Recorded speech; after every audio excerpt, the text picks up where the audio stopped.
There once was a land called Palestine where Christians, Muslims and Jews lived fine. In the 1800s it was ruled by the Ottoman Empire.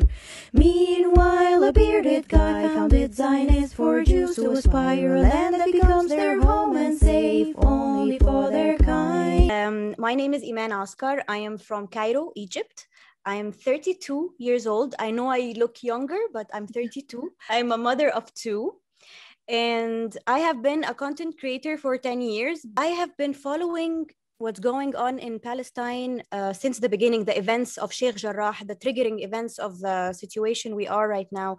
And I've been following the people who are, recording live on Instagram. So I got to see with my own eyes, the attacks on Al-Aqsa Mosque and the demonstrations. And it was just on my mind all the time. It affected me so much.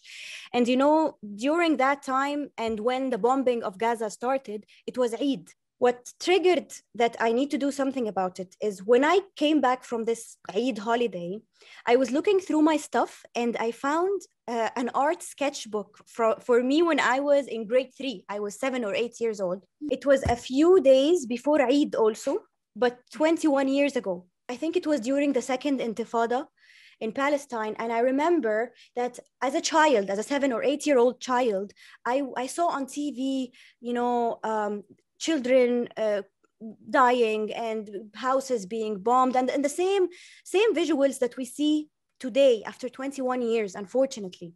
So I was drawing these kids playing with the kites, having fun, and at the same time, same kids were even wearing the same outfits, the same age, in a cloud somewhere else in Palestine, and they're surrounded by tanks and they are fearing for their lives, because it's a war.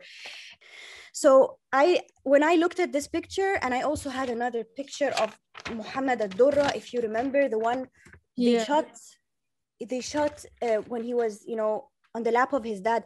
These images, they never left me, to be honest. And when I saw them again, I just realized as a child, I was able to express how I felt.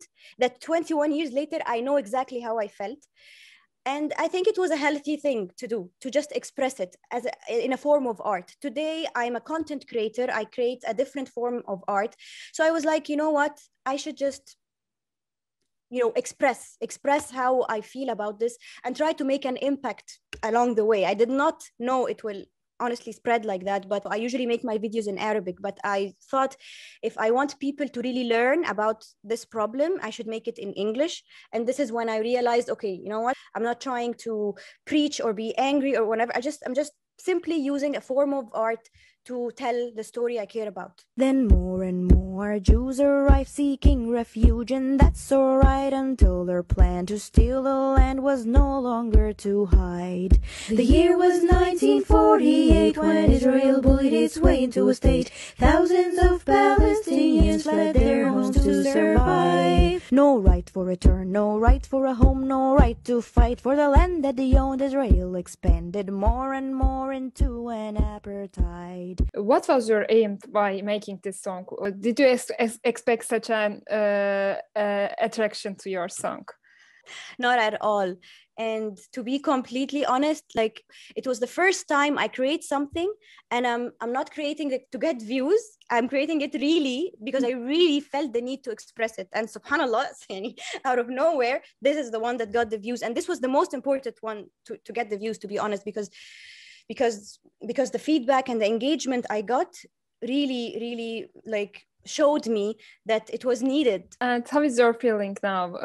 It takes so much attraction and it's sharing, I think it's millions of times. What's your feelings against the things happening in Gaza now? The feelings are extremely mixed because on a personal level, I made a success. To be honest, as a content creator, I never had. Yesterday, I had 3,000 followers on my Instagram, and today I have 36,000 followers. This is not seeded, but then at the same time, why did I succeed? I was telling a very sad story. Now I feel that I have a bigger responsibility because now I have a platform of people who care about the cause, and I should keep on sharing and keep on doing my best because this is the only thing in my hand. Is there any message to the President Biden or the other world leaders for Palestine? Of Of course, to stop backing up Israel and giving them money to buy more weapons, because they see what they do with the weapons now, and I can't believe they're acting blind to it. It's very, very obvious to the world. This is not a conflict. This is not, these are not two armies fighting together. So it does not count as a conflict. And of course, it's such a ridiculous claim that they say it's self-defense. Again, look at the people dying on this side. This is not self-defense. This is a crime in the sake, like, for humanity. And I really hope they start seeing that the world will not go blind on them again. Where is your humanity? Where is your respect for dignity? Call it conflict as insanity. It's time to change your mind. One day Palestine will be free, so be on the right side of history. You're not anti-Semitic if you stand against war crimes. Don't be brainwashed by the news. Now you can see for yourself the truth. Learn about the story of Palestine.